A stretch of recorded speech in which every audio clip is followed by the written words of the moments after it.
Today's guest was known to one of the island's Deemsters as Mr. Tinwald. That's how the late Deemster Roy Eason would refer to Eric Cleator. For the best part of a decade in the 1980s, Eric was the Isle of Man government seneschal for the annual Tinwald ceremony at St John's. He was the supremo in charge of the organisation for the July event. At that time, working for the government property trustees, his responsibilities also saw him overseeing the restoration of the Laxey Wheel. But more on that later. Eric Cleator also has had wide experience in the private sector, and he talks first of all of an extraordinary demolition job at Niarbyl. It involves the partly successful attempt to reclaim the materials from two massive towers that were built by the Air Ministry during the war on Craiglea Farm. The people in the Isle of Man at that time wouldn't really know much about them, what were for, or anything else. These things were kept fairly secretive, weren't they? Yes. Being a wartime project, of course, different things were going on around the island. They just accepted that that's what they wanted to do, and that's what they did, and nobody sort of minded. That was it. Do you know what they were actually used for, these towers? Because they were very large, weren't they? Yeah, so 240 feet high by 48 feet across the base, square. And they were shaped sort of similar to the Eiffel Tower, but I understand they were built of timber, all bolted together with galvanised plates, galvanised bolts, Canadian timber, Douglas fir, and well creosoted, and any shakes in the timber had been filled in with pitch prior to erection, of course. And then there was a platform going up through, every so often, according to the lengths of the timber, where we were joined up, it'd be a platform going right up, all the way up, and then there was a ladder from the bottom to each particular, almost vertical ladder going up in the centre, and you could climb up right to the top where the equipment would be used. But I believe they were used for like radio location, and I think it was for training really, for in connection with Derby Airport. Now, there were two of these, you say 240 feet high, yes. And there were also metal towers, weren't there? Yes, there were two metal towers. They were 360 feet high, and from memory I think they were about 8 feet square, but the unusual thing, again, they were sort of a standard tower apparently that they were building throughout the British Isles. But what took my eye was the way they were constructed, because the 8-foot parallel steel, well braced of course, came down the 8-foot square base, and then it's coned in at the bottom, and it was sitting literally loosely on a big 24-inch solid steel ball bearing in effect. Yeah. And that was sitting in a cup on a plate bolted into the ground. Right. It was very well stayed on, and of course the stays went out, the further went up, the further the stays went out, with standard galvanised steel wire. Well, your experience of them is more with their demolition, but presumably the Air Ministry would have sent their own people to erect those, would they? Well, I think they had a company. There was a company called Langs who did a lot of work at Ronaldsay Airport, yes. For the runway extension and so forth. And they may have had I don't know who actually put them up. Or what did they have firms especially going around erecting these? Possibly they did, because it was certainly a specialised item to do. It wasn't in normal building practice. And of course, if there were quite a few around the country, they would get quite expert and had the expertise for it, and it would be the logical way to do it. But send a team over and put them up. Probably that would be it. Yes. Now, when the war was finished, then the Air Ministry really didn't want anything to do with them after that. No, not really. They were just a liability, because of course they took all their gear and all their paraphernalia out of them, all the electronic stuff and everything. They were completely stripped. But then, of course, they were left with the towers. Well, there must have been a few headaches at Whitehall or whatever, because they would say, well, if somebody falls of these, or if anything like that happens, if they climb into them, or any parts of them suddenly start coming adrift and falling down and injuring people or property, that they would be liable. So it may have been a common way to do it, but they offered it to the landowner in this instance, offered them free of charge, providing he takes over full responsibility for them. Yes. And also that they should be demolished, and that of course got them out from under, as it were. Right. But then it was clear, and of course when you look at them, there's a terrific amount of valuable material in them if you could get it down reasonably economically. Especially the timber, I suppose. Oh yes, massive timber, yes. You're talking about really large sections, long lengths, and 60-inch square at the base each leg, going up and then reducing in by about increments of 2 inches right up through to the top platform, which was, as I say, 240 feet up. And then you had cross braces and angle braces all the way up on all the four sides. And the timber wasn't built into the ground. There was purely heavy, very thick, heavy concrete pads. And then bolted onto that pad was a shoe in each case, galvanized steel shoe in effect, and that went up 3 or 4 feet, and then that was bolted right through each leg to go off, and so that obviated any possibility of rot by being built in. And it was very well built, well constructed, as I say, a proven design which was used commonly apparently by the air industry.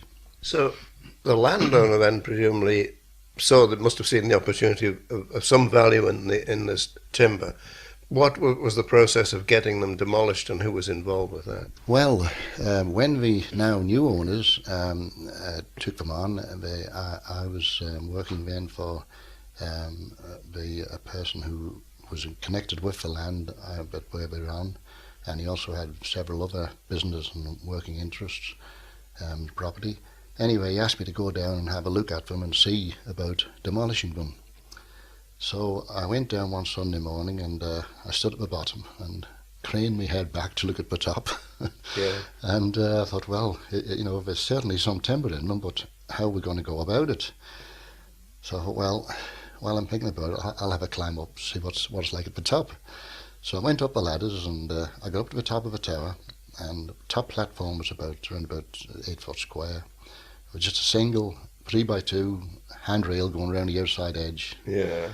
That was it. And I was standing on that, and fantastic scenery all around, beautiful view. But the top was sort of swaying because, of course, although it was a reasonably calm day, the sheer height of them, but a fractional movement in any part of the thing, and the top was just swaying. Yeah. It seemed worse, but probably only about 3 inches or so. But it was enough to make you feel that was insecure. Let's get down. So anyway, I came back down again, and then I was looking at them, and I thought, well, if you just sort of started unbolting stuff from the top and worked down that way, so you got a platform under your feet, just stripping as you go, you still, as you come down, of course, you're working, but only a little platform in the centre of each level when you came down.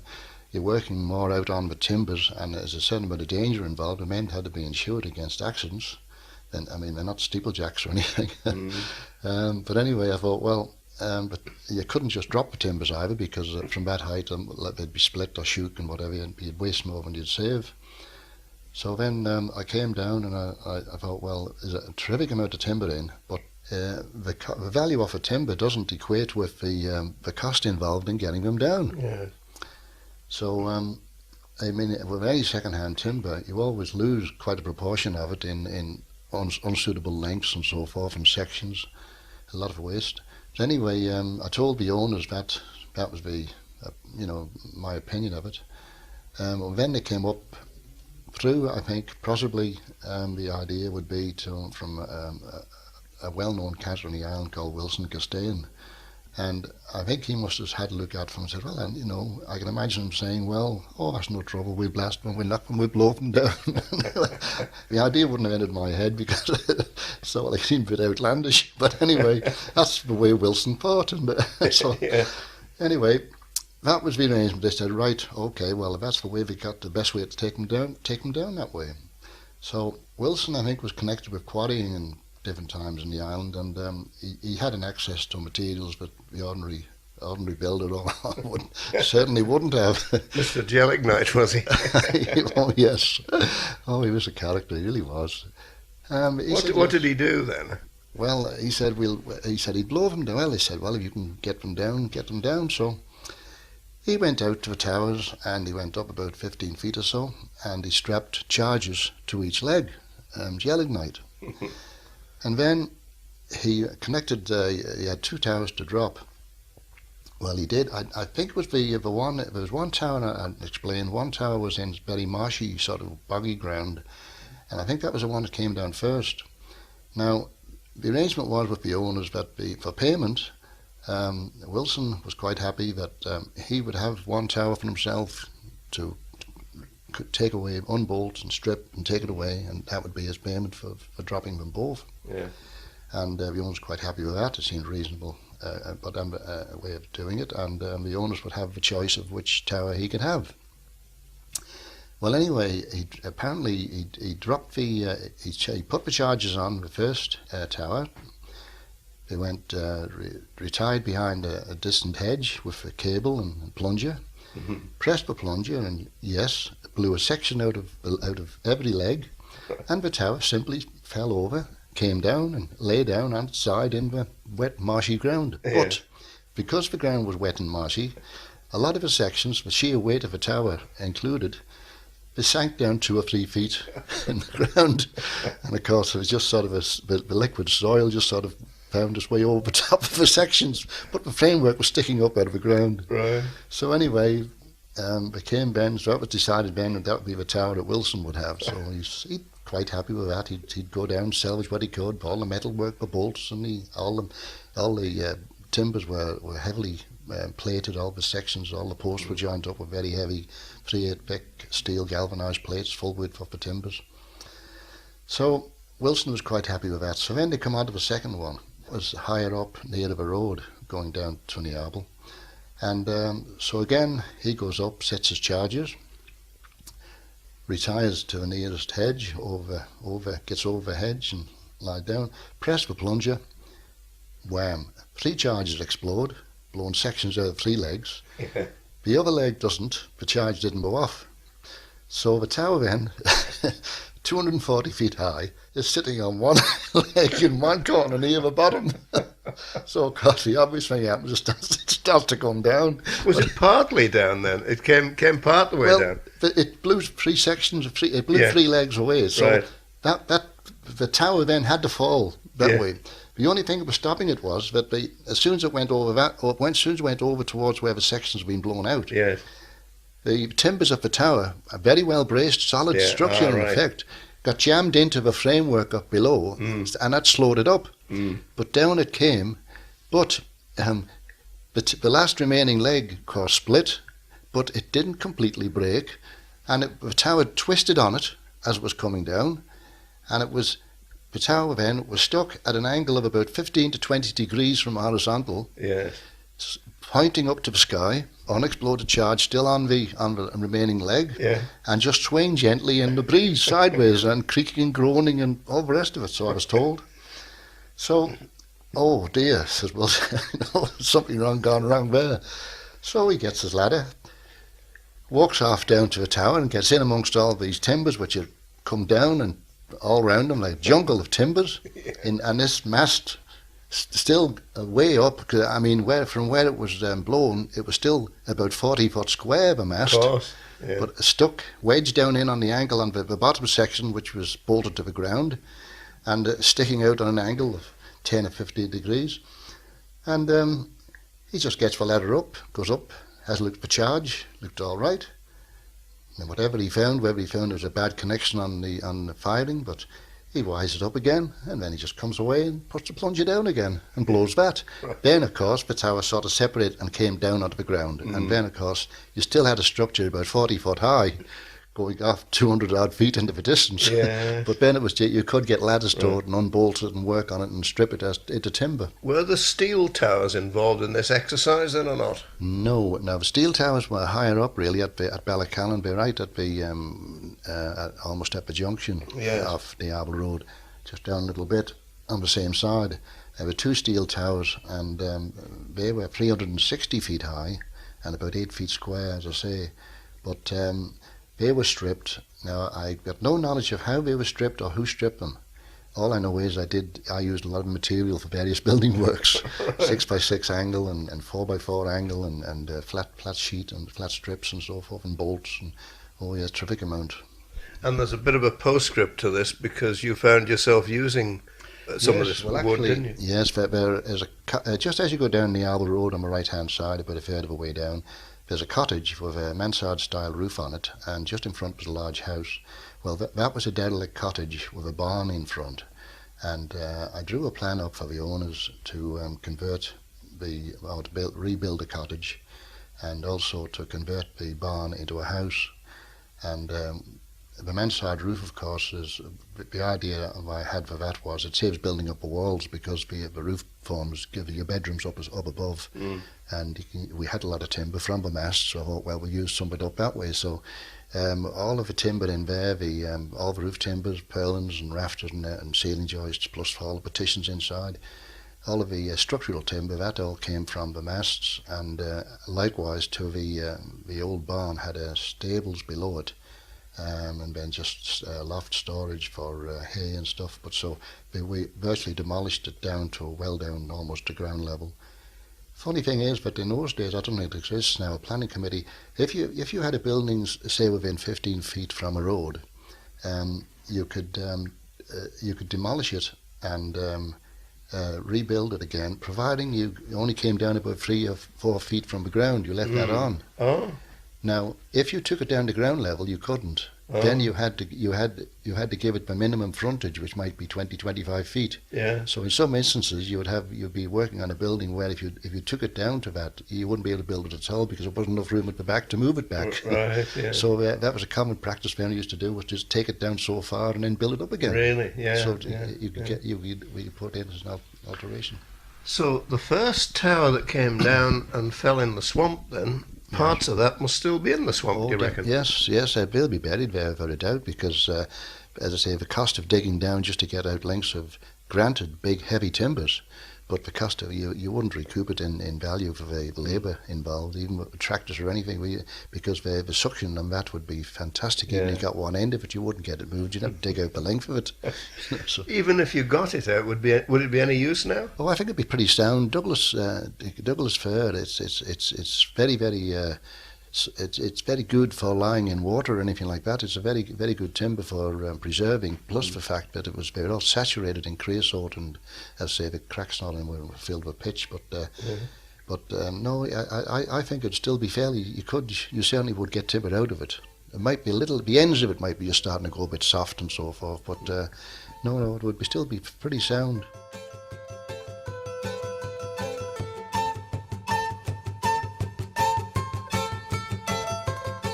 This is Time to Remember on Manx Radio, and today I'm talking to Eric Cleator. And we turn next to the Laxey Wheel. When Eric was with the Government Property Trustees, he was in charge of the restoration work on the Lady Isabella. After they took it over from Edwin Neal, who of course really, built the wheel up from terrible condition, but by about late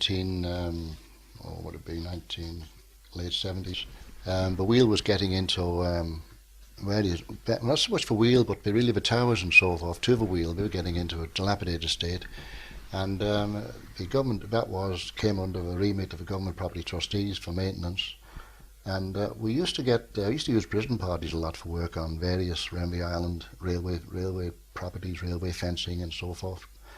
I was down one day, and I went up a tower. And I noticed that some of the steps as I went up, they were actually cracked against where they were built into the wall, into the tower itself. Now these steps were solely cantilevered. They were built in as the tower had been originally built. They were Spanish head lintel, Spanish head slate. Ah, yeah. Now, where they were cracked, slate, it doesn't just sort of crack half an inch in, it goes right through. So it was what you would find is that you'd get one step cracked, and then a couple each side was quite safe, and then further up you get another one cracked. And the only real thing that was holding the cracked steps up was the handrail. It sounds strange, yeah, but it was an iron handrail on the outside spiralling all the way up, and on every step you've got a post a hole drilled in the end of a step, and the post was an iron post going down through with a nut and a washer on the bottom. Yeah. And because they were all linked, that was actually carrying the end of the lintel, and it would just be the sheer roughness of it built in against the wall, I'd imagine. And but it was if take that handrail away, both steps would definitely have collapsed. They just disappeared. Yeah. What did you do about that? Well, I reported to the Government Property Trustees. I said, it can't possibly. And I remember at that time we didn't have anything in the estimates for it, of course. I just came on it. They said, well, we can't leave, we have to get on with it. So anyway, get on, but we did. So we had a contractor, Toombs Brothers, from Allen Street, a very reliable firm, and they were doing a lot of work for us, jobbing work. And we got steps cast at Rural Industries, reinforced concrete, and then we scaffolded the tower.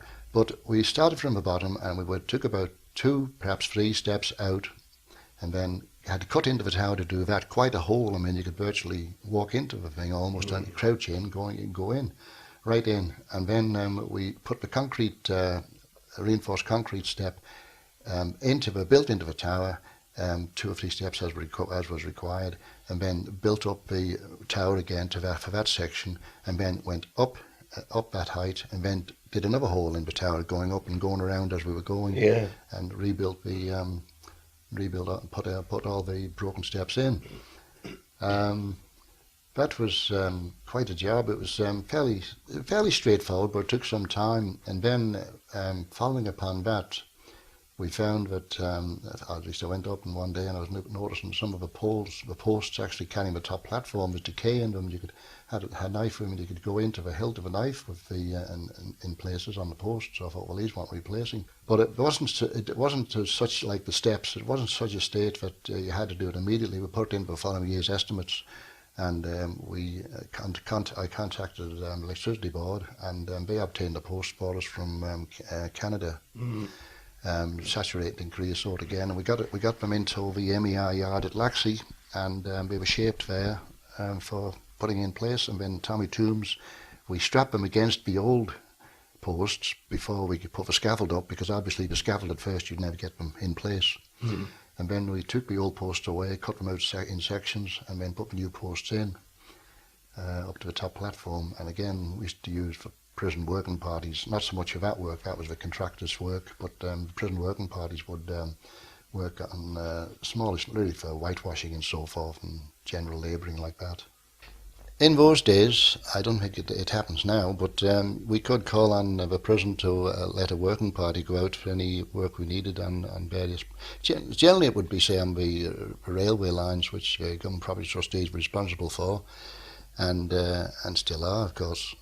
As now comes under Department of Local Government, but they would go out and put posts in, fencing and wire and so forth, going around the island, and we would all the government, or at least the department I was with, government property trustees, all we had to pay for really was their refreshments, tea and biscuits and so forth. That would be it. Yeah. While they were out. What sort of hours would they work then? Well, they'd start off in the morning, I don't know what time they'd leave the prison, but they generally get out around about 10ish, 10:30, and then their first thing would be they'd have a break. If I can just go back to Laxey Wheel for a minute, just as an example, I remember I had Toombs Brothers working out there on the wheel itself, and I got a prison party out for general tidying up and whitewashing the outside. And I made arrangements for them to go out. Well, they would go out, perhaps a gang of about 6 or 8 men with a warder in a van, and they'd pick up, when they left the prison, they'd pick up refreshments for the day, as it were, or whatever they were having, the meals, whatever. And they would go out. Well, then, by the time they got out to the wheel, it would be 10ish, 10:30 sometimes. Well, then, of course, at that time, yes, they'd have to have a break, so they'd have make a brew up tea and biscuits and that. Well, then they'd start doing a bit of whitewashing, and then they wouldn't get much done, of course. Then it'd be lunchtime. Well, they'd stop for lunch then. Meanwhile, the Toombs Brothers men, of course, were there at roughly 8:30 to 9 o'clock in the morning, and they'd be working there. Likewise, they would have their lunch 10 o'clock. And then about 10:15 they'd start again. Well, come lunchtime they would knock off for their lunch, and they would have flasks with them and sandwiches. The prison party, well, they had a Bunsen burner in the back of the van, and of course they'd brought bacon and eggs and so forth, and they'd have a fry up for their lunch. And then, having finished their lunch on the grass plot behind the wheel, we'd have a game of football. And of course, Tombs Brothers men back at work. And then come about just past mid-afternoon, well, we had to be getting back now, and they'd disappear. And of course, the men in They wouldn't get a lot done, though, would they? Pardon? They wouldn't get a lot done. Not a lot done, but all it was costing us was refreshments. So, Yeah. you know, you couldn't really say much about it. Yeah. And How did they behave, these prison fellows? well, I should imagine they'd be more or less selected for working parties that are going to be pretty well trouble-free. Yeah. The only thing is, being trouble-free doesn't necessarily mean they're good workers by any means. No. And to them, it was really getting out of a prison, I suppose, for a few hours, and they look forward to it, really. Yeah. But I remember one day going down, and there was one. We used to wear these black sort of donkey jackets, and issued with them. And one prisoner, I remember, they'd been whitewashing the tower and stonework around. And one of them was leaning against the wall, his hands on the wall, and the other chap there with his bucket of whitewash on the ground, and he painted a big white swastika on the back of his jacket, and I couldn't get over it. And they thought it was hilarious, you know. But that was it. But anyway, that was those days. Of course, things are different now. But it was anyway. But Tombs Brothers men. The foreman came to me, and he really was quite annoyed, well, upset about it, because the men began to him, and I could understand it. He said, "Look," he said, "we have our lunch here." He said, "But," he said, they're prisoners," he said, and he said, "they're having a game of football after their lunch." And then he said, they're gone, he said, early. He said, "We're working on a coast and knocking off time, proper knocking off time." He said, "They don't get out here till late, and then they have their morning break." And he said, "Our fellas are saying they'd be better off in prison." Because, and of course, I had to agree. I could see his point, but I tried to get over to him, but it really wasn't costing us only our rations. And even if we only did a little bit, it was something for nothing for us. The difference was, of course, Tombs Brothers workers were getting paid for it, and the prison men weren't. Oh, that's very true. Yeah, we got pocket money or something, but spending money. But I think we all got that.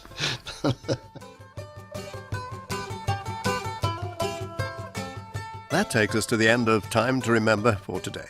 Join me again at the same time next week for the last programme in the present series.